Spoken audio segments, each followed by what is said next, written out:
అదే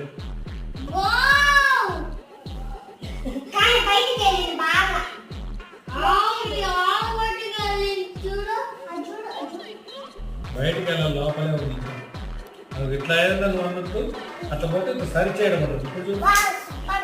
ఇప్పుడు వచ్చిలా, ఇప్పుడు ఈ రంగు వేసినా కానీ ఇది ఇలాగా రాలేదే. అందుకని మనం ఏం చేయాలంటే దీన్ని ఇంకొంచెం దీనికంటే బాగా కనపడే రంగుని తీసుకొని థిక్ కలర్ అంటున్నాను, థిక్